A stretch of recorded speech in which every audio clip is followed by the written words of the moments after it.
They called her the Ink Hand. Not her name, not her rank, not the 6 dialects she read as easily as breathing.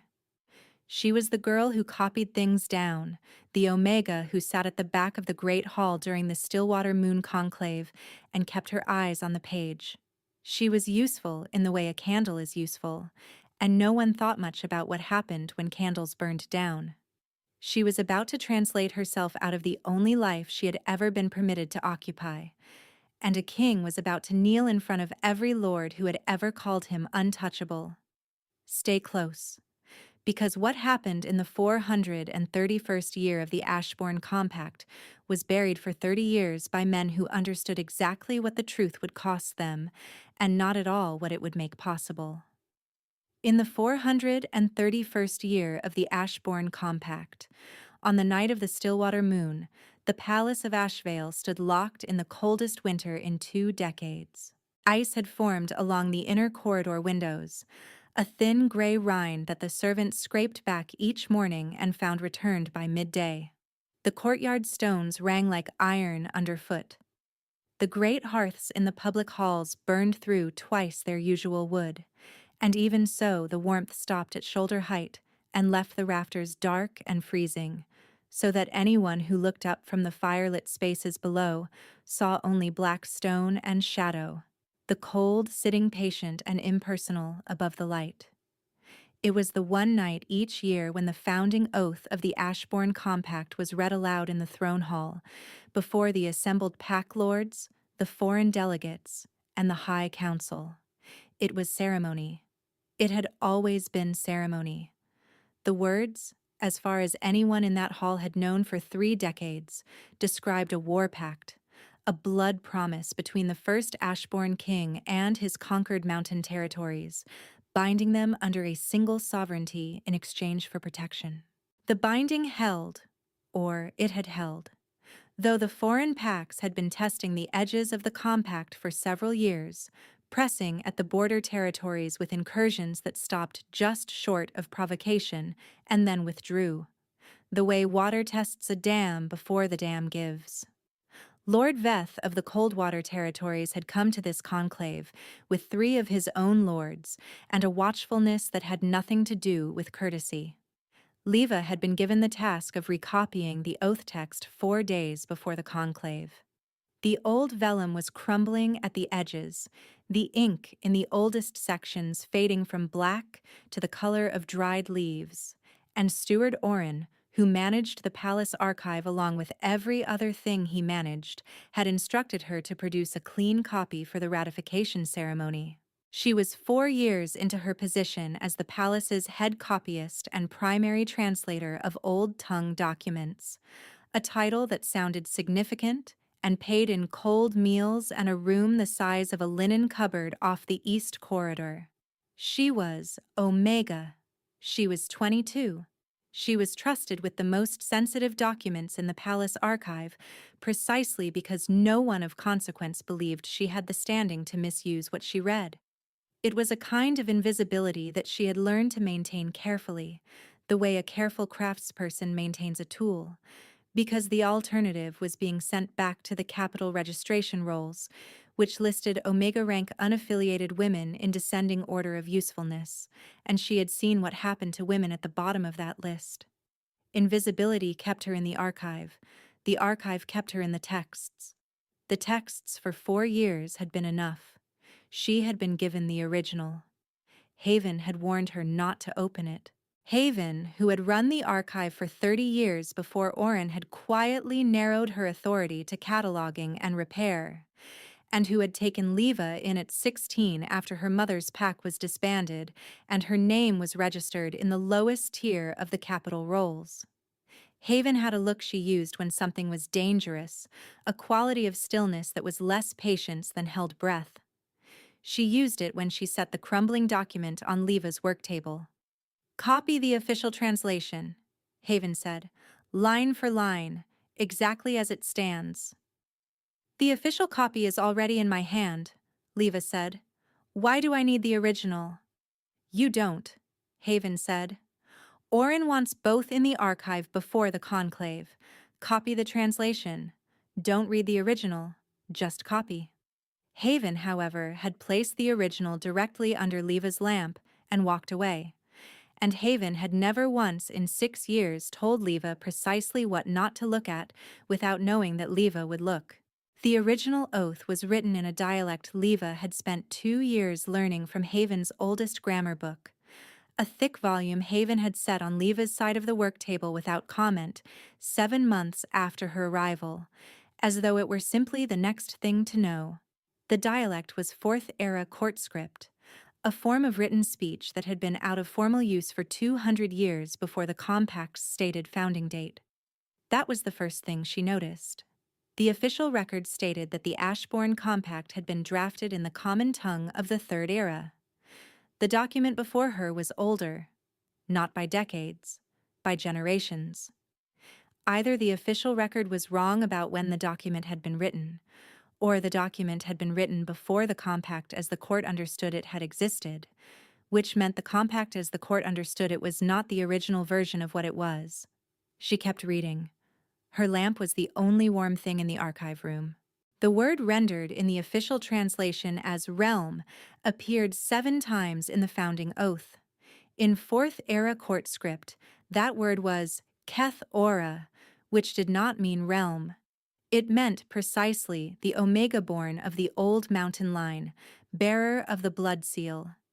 It was a kinship title with a specific referent, a designation for a particular lineage rank, not a geographic descriptor. The oath was not a promise to a territory. It was a promise to a person. Leva read the passage 3 times. She read it again. She set the text down and looked at the lamp flame for a long moment, steady and small against the cold around it. And then she picked the text up and read it once more, because she had learned in 6 years of archive work that the most dangerous thing a reader could do was assume her first reading was wrong when the text was clear. The text was clear. Leva sat very still at her work table for a long time after that. The lamp burned lower. The cold in the east corridor tightened. She was aware, in a precise and physical way, of how alone she was in the archive room, and of what she held, and of what it meant that the 7 key words in the founding oath of the Ashbourne Compact had been rendered incorrectly in the official translation, not through imprecision or the natural drift of languages across generations, but through the substitution of a geographic word for a relational one, a word that meant place for a word that meant a specific category of person. That was not a translator's error. A translator fluent enough in Fourth-era court script to render the rest of the document accurately would not confuse Keth Ora with the common term for territory. The substitution had been deliberate. The last translator who had questioned the official reading of this document had died of a fever before presenting his findings. Haven had told her that story 7 months ago, in passing, while they were cataloging a different archive section, as though she were simply noting a piece of historical interest. Leva took out a fresh sheet of parchment and wrote her notation in Fourth-era court script along the bottom margin of the original. She used the old forms carefully, the way Haven had taught her, each character exact. The notation read that the word Keth Ora appearing on 7 specific lines had been rendered incorrectly in the official translation, that the term designated a specific lineage rank rather than a geographic territory, and that the discrepancy required scholarly review. She signed it with her archive registration mark. Then she returned the original to its case, placed it in the catalog, and copied the official translation onto new vellum, line for line, exactly as instructed. It was the only instruction she had been given, and it was the only instruction she followed completely. She told Haven that evening. Haven's face went through 3 different expressions, each one more controlled than the last, and settled into the stillness that Leva associated with things that could not be named aloud without becoming more dangerous. "You wrote in the margin," Haven said. "I flagged it. That is what archivists do." "Leva." Haven's voice was very quiet. "The man who flagged it before you did not die of a fever." The knowledge settled into Leva's chest cold and heavy, and she understood what Haven was telling her. She also understood, looking at Haven's face, that Haven had known what was in the original for years, and had carried it the way one carries a weight that cannot be set down in public, only held until it either breaks the holder or the holder finds someone else to share it with. Haven had shared it with Leva by giving her the grammar book. She had been sharing it for 2 years, in the only way she could do it without speaking it aloud. Leva reached across the work table and put her hand over Haven's, and left it there until the older woman's breathing steadied, and then she said what she had known she would have to say since she had read the text by lamplight 4 hours ago. If I say nothing, it was never true. Haven pressed her hand once, hard, and did not argue. The Stillwater Moon Conclave opened at dusk on the 7th of the winter month, when the moon was at its highest and the pale light through the throne hall's upper windows turned everything in the room to silver and shadow. 47 packlords filled the tiered gallery seats on either side of the central aisle. The great hall had been dressed in the colors of the Ashbourne Compact, dark blue and silver, banners hanging from the high vaulting on either side, and the rows of candelabra along the central aisle made the stone floor gleam like water. Lord Veth of Coldwater sat in the gallery directly opposite Steward Oren's position on the dais, watching everything with the patience of a man who had come a long way in winter cold to collect information he was not yet certain he would find. The High Council occupied the arc of chairs behind the throne. The throne itself was empty, as it always was for the oath reading, the king's place held open by ceremony and, by the particular kind of authority that required no seat to make itself felt. King Drath stood at the dais rail rather than seated.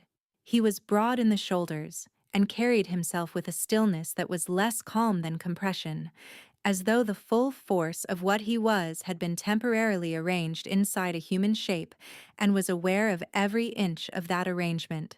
His hair was dark, swept back from a face that was not beautiful but was absolutely legible, a face that had learned early that concealment was cheaper than expression, and had never stopped practicing.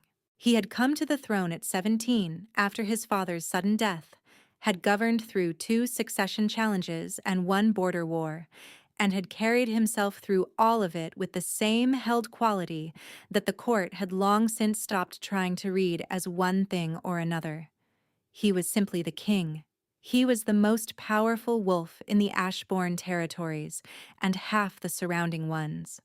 And he stood at the dais rail of his own throne hall, with his hands very still, and his attention moving across the room in the way his attention always moved, organized and thorough and missing nothing. He had been restless for months.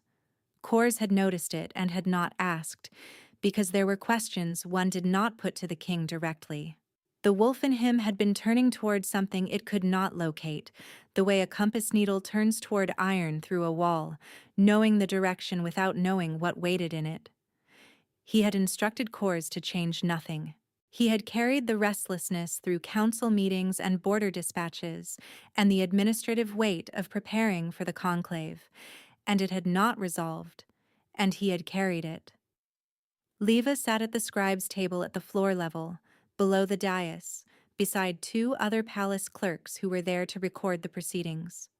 She wore her good dress. It was the same as her work dress.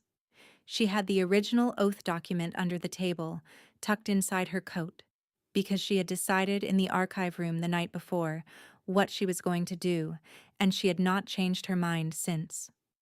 Nara, daughter of Council Lord Fenwick, and publicly positioned as the king's intended political match, had been seated in the gallery's front row in a gown, the green of deep pine, her hair arranged with the precision of someone who understood that appearance was argument. She looked at the scribe's table once, her gaze moving across it the way one's gaze moves across furniture. "The ink hand is here," she said to the woman beside her, with the particular lightness that makes contempt sound like observation. "In her good dress, no less."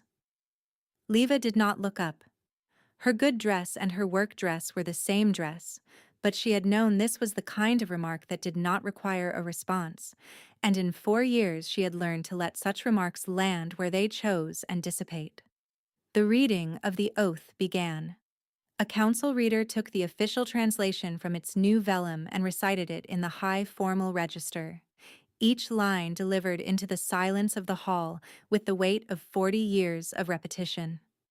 Lords who had heard this text annually for decades let their attention drift to the correct degree of apparent attentiveness. Lord Veth's attention did not drift.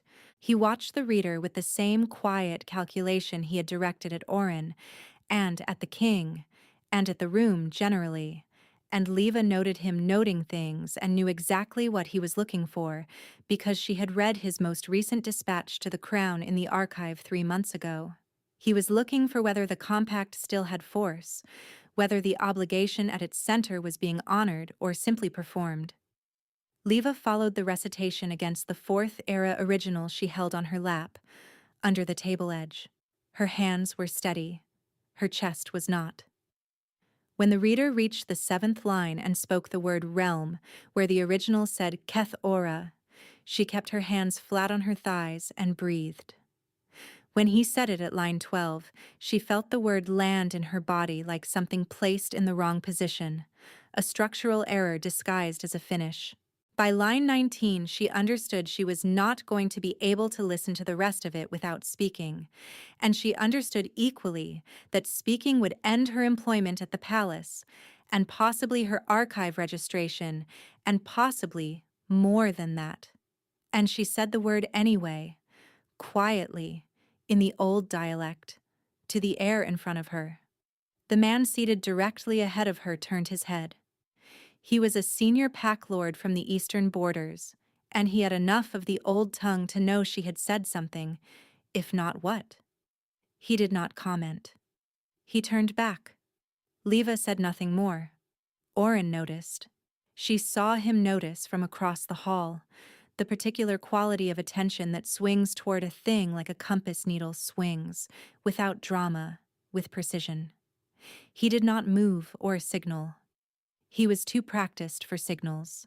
He simply noted her and went on watching the reader, and she knew she had perhaps 2 hours before that notation became action. The reading concluded. The hall entered the interval before the formal processional. Leva was recording the proceedings in her neat, compressed hand when she became aware of weight to her left and looked up to find King Drath standing at the scribe's table, reading over her shoulder.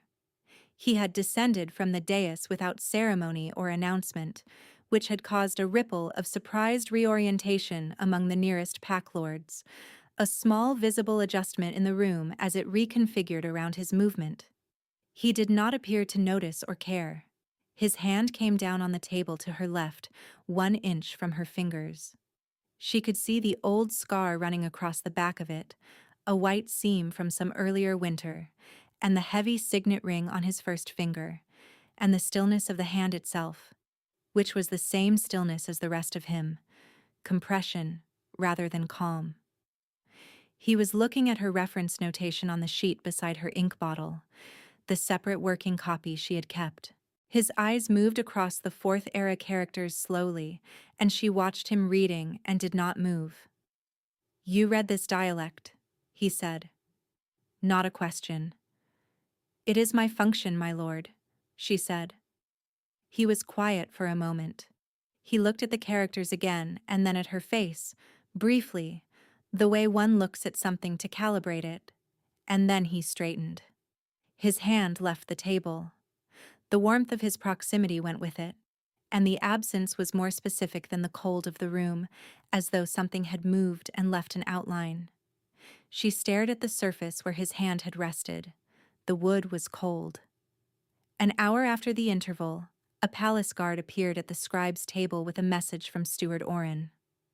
The senior copyist's presence was required in the document store immediately for a correction to the archive record. The wording was courteous. The 2 other clerks looked at her with carefully neutral expressions. She gathered her papers and followed the guard down 2 flights of stairs, through a servants' corridor, and into the sealed document store, which was accessed by a stair that did not connect to the main corridor and was used for housing materials under formal dispute, which meant it was, functionally, a place to put things that needed to not be accessible for a while. The guard left. She heard the bar drop across the door. There was no hearth in the document store. There never was, because heat degraded old parchment. There was a single oil lamp on the central table and a cold that was different from the cold in the public halls above, older and more specific, the cold of stone that had not changed temperature in centuries. She set her papers down and looked at the door and considered what she had and what she intended to do with it. She noticed first that she could smell the room clearly, the stone and oil and old leather and dry dust, in a way that she could not quite put words to, but could feel as a difference. For 4 years she had existed inside the palace's common air with a low, constant weight behind her chest, something she had attributed to the difficulty of her situation and the particular dullness of daily caution. Standing in the document store with no palace hearth burning, no common room smoke, that weight was gone. The absence was so precise it was almost sound. The way a noise one has grown accustomed to reveals itself only in the silence after it stops. Her Omega recognition scent, suppressed for 4 years by something in the palace air she could not yet name but already suspected, was rising free in the sealed room. She understood this later. What she understood now was that she had a lamp and an original document and a choice, and that the choice had been made in the archive room 2 nights ago, and she was only executing it. She put the lamp on the table and spread the original oath flat, and wrote the full correct translation across the back of the official vellum, every line, every word, noting each of the 7 instances of Kethora and its precise meaning in the old tongue and its precise referent, the lineage rank, the blood seal, the specific designation that the founding oath had been written to honor. It took her most of an hour. Her hand did not shake. She had not earned her position by being tentative with old texts, and this text was the clearest she had read in 4 years of archive work. This was what she knew how to do. Read the words that had always been there. Write down what they meant. She signed her name at the bottom, her full archive mark and her registration date, and set the lamp closer to dry the ink. High above, in the corridor that ran outside the East Servants' Passage, King Drath was returning from a brief conference with Kors when he stopped. He stopped the way a man stops when he has walked into something in the dark, abrupt and total and without preparation. Kors, who had been at the king's shoulder for 11 years and had seen him walk through burning halls without his stride breaking, went still. "My lord." Drath did not answer. His hand had come up flat against the stone wall of the corridor, and he stood with his eyes closed, and something moved through his face that Kors could not name and had never seen there before. It lasted 10 seconds. Then Drath straightened, opened his eyes, and turned and walked back the way they had come. And when Kors asked where they were going, Drath said, "Back to the hall," in a voice that was completely level, and told Kors nothing at all about why the king's hands, when they reached the hall, were not quite still. Oren's plan arrived through the guard at first light in the form of a message designed to sound like courtesy. The senior copyist's marginal notation constituted defacement of a royal document under archive statute.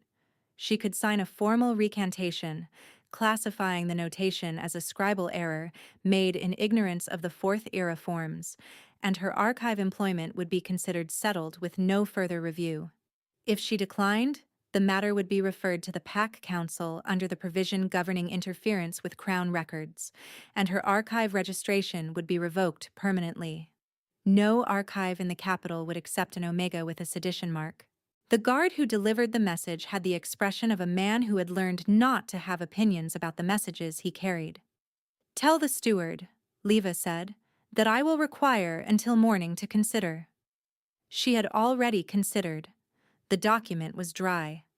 By the time Orin brought his charge to the council chamber at the first bell of morning, 3 things had happened.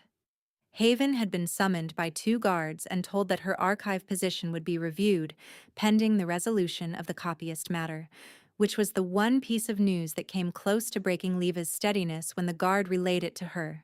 Because Haven was 63 and had given 30 years to the archive and had nowhere else to go, and the threat was calculated to be exactly as painful as it was.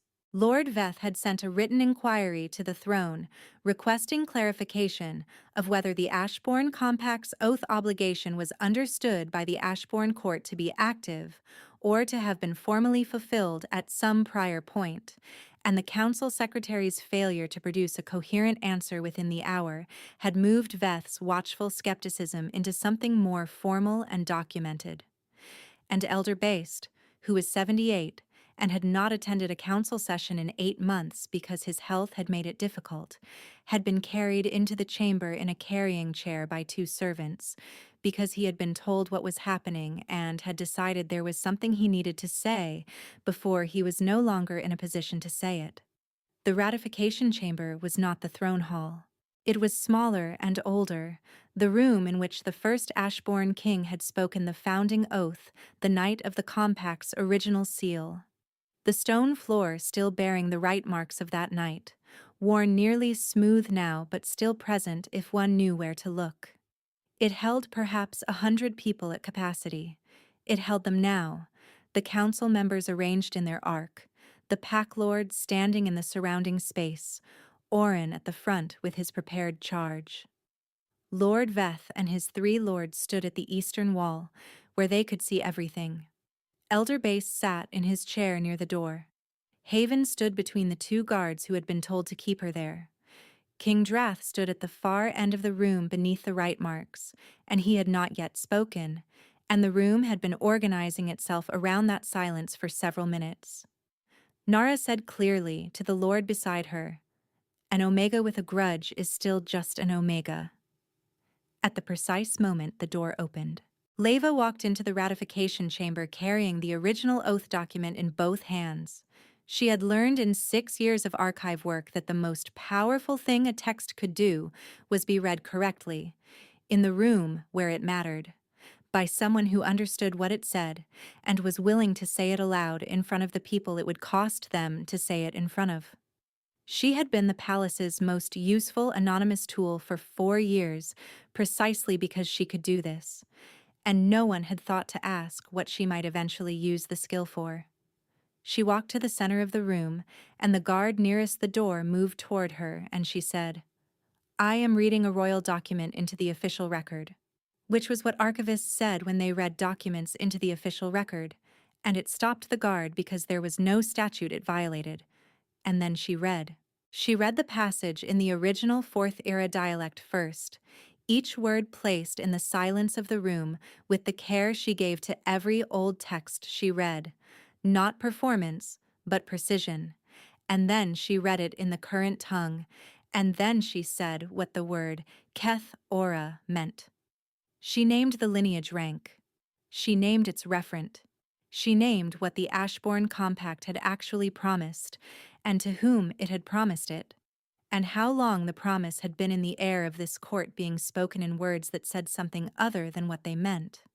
30 years, the false translation had held. 30 years of annual ratifications, of pack lords listening to a war pact that was not a war pact, of foreign packs sensing the compact weakening and not understanding why, of a king inheriting an obligation he had never been told existed. Then she turned to King Drath, and she showed him her left wrist. The mark had been there since birth. She had carried it for 22 years as the explanation she had been given, a burn from the fire that had taken her mother's pack settlement when she was 3. The right size, the right texture, the faint branching scar shape that radiated from the inner wrist in the pattern she had looked at in lamplight so many times she had stopped seeing it. She had believed it because she had no reason to question it, and because the people who could have told her what it was had not survived long enough, and because Omega rank children born of disbanded packs grew up with many things they had no name for and learned to keep moving. Drath looked at her wrist. His face was absolutely still. He moved, not quickly, with no urgency in the surface of it, but with the quality of something that has been redirected and is now traveling in the correct direction for the first time. He crossed the ratification chamber past Orin, who said, "My lord, the charge has not been addressed," past Lord Veth, who had gone very quiet, past every member of the High Council, and he took Leva's left wrist in his hand. The bond recognition fired. She felt it as heat running up the inside of her arm, not the sharp heat of flame, but the deep heat of something warming through, the way stone absorbs sunlight across a long day and returns it all at once when pressed. It ran up the inside of her arm and settled in her chest in the exact location where that low, constant pressure had lived for 4 years, and the pressure was gone, replaced by something that did not have a word in the current tongue, but existed in the Fourth Era forms. The sensation of a displaced thing reaching its position. The mark on her wrist blazed gold under his fingers. The light was visible from every corner of the room. 47 pack lords stood in that room. Every one of them saw it. She heard Orin begin to speak, and then she heard Elder Bast's voice from his chair by the door, clear and old and done with patience. "The false translation was my commission," Elder Bast said. 30 years ago. I believed a war pact would hold the compact more reliably than the true obligation, which I thought was a myth. I was wrong. I was a coward. Orin has executed that cowardice on my behalf every year since. I will have it said in this room, in front of these witnesses, that I name myself responsible for what was done. The room did not make a sound. Drath was still holding her wrist. He said, his voice very low, "Tell me your name." He knew it. She was aware that he knew it. She had been on the palace rolls for 4 years, had been assigned and instructed by Orin directly, had been referenced in council records she had herself catalogued. He knew it the way one knows a word one has been trying to place, the name arriving not as new information but as recognition. He was asking it as a choosing. As a man asking the name of the one thing he has been walking toward without knowing what it was. "Leva," she said. He spoke the oath then, the correct one in the Fourth Era dialect, each line placed with the exactness of a man who has memorized a text from childhood and has just understood for the first time what the words mean, the shape of them unchanged, but the meaning landing new and total. He spoke all 42 lines. The room held still for every one of them. At the final line, at the word Keth-Ora, he kept his eyes on her, and the gold light in her wrist mark steadied and held, visible and permanent beneath the skin. He released her wrist. He looked at the room. 47 pack lords and Lord Veth, and Lord Veth's 3 lords and the High Council and Orin, standing in the forward position with his prepared charge already dissolving in the surrounding silence. Drath looked at all of them. He went to one knee on the stone floor of the ratification chamber. She counted 1 breath. The whole room counted it with her, and in that breath she understood what it cost him. Not in the small coin of pride, but in the distance he had kept between himself and anything that could be taken from him. The careful, controlled space that a man builds when he inherits a throne at 17 and learns in the first winter that every warmth around him is a weapon or a debt or a liability, and folds himself smaller to survive. He folded that distance into the cold stone floor of this room in front of the 47 lords and the foreign pack and the council that had governed beside him for 12 years, and he kept his eyes on her, and his hands were still. "You are the oath," he said. "You are always the oath." Orin tried once more, his voice stripped of its earlier precision now, a final claim about the document being a forgery. Lord Veth interrupted him. Veth's voice carried the weight of a man who has recalculated and arrived at a number he is prepared to commit to. "The mark on her wrist has been visible to this room for the last 14 minutes, Veth said. The compact is fulfilled. The obligation is met. He bent his head. His 3 lords followed. The submission of the cold water pack landed in the room as a sound almost physical, the creak of something settling into the position it had been designed to hold. 2 council members stepped away from Orin's position, then a third. Then the ark reformed itself without him at its center, and Orin stood in the space the room had opened around him with the expression of a man who has lost the geometry and knows it, which is a particular and irrevocable kind of knowing. He was escorted from the ratification chamber by 2 of Drath's guard at a quiet word from Kors. He did not look back at Orin. He was looking at Leva, and the expression on his face was not triumphant. It was the expression of a man who has found a thing he believed lost, and is only now permitting himself to understand it had been there all along. Elder Basted's chair was brought forward. The old man's hands were shaking, and he held them together in his lap with the care of someone keeping a thing from breaking, and he said nothing more. There was nothing more to say. He had said what he had to say, and now it was in the room with the rest of what was true, and the room would carry it. Drath rose from the floor.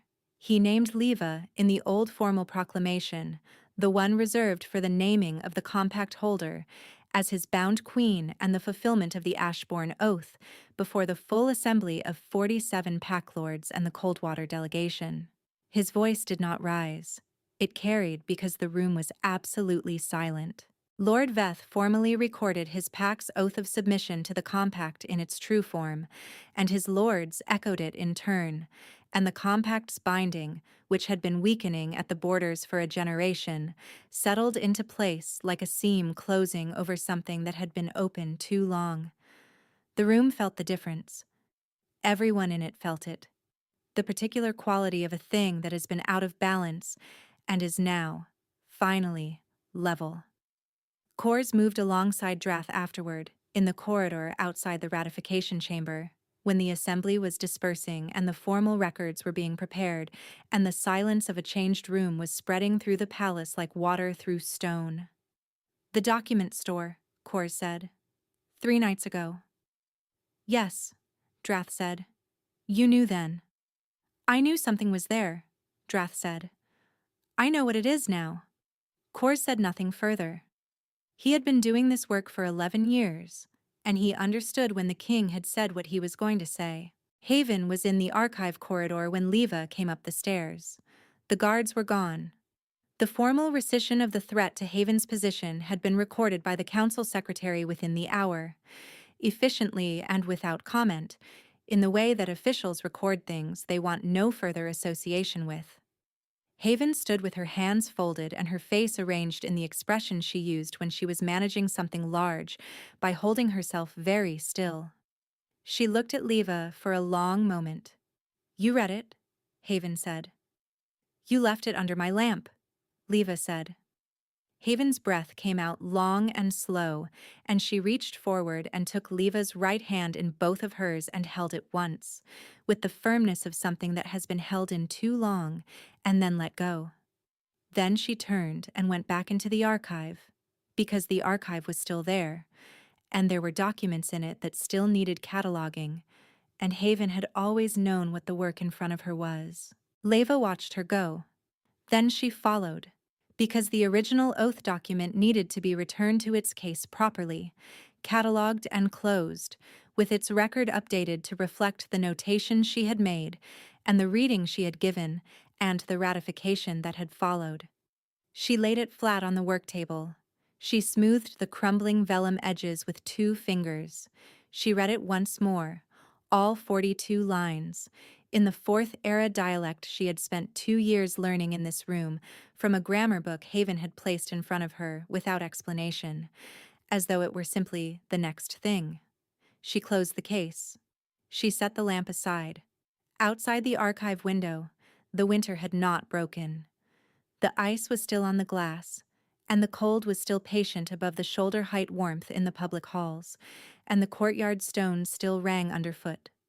Some things change all at once, and others take time to show it. The mark on her left wrist held its light steadily in the lamplight, the branching gold of something that had always been lit and was only now permitted to be seen. Haven worked at the cataloging table without looking up, the scratch of her pen steady and familiar in the cold archive room. The original oath waited in its case, its 42 lines meaning what they had always meant.